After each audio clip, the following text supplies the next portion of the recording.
Alright, let's start ripping out the AC here.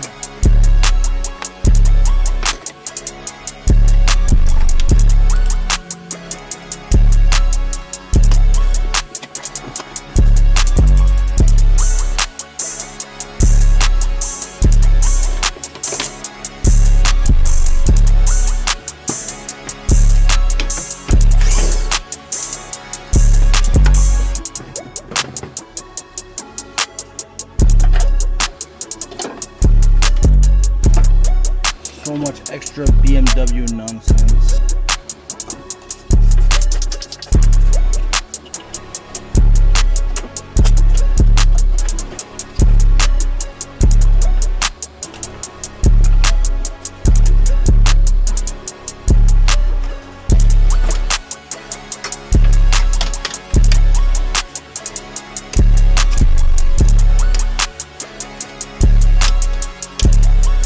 Alright, now that I got some of the engine bay cleaned out a bit, trying to see what needs to happen next. The next step is going to be ripping out front seats, dash,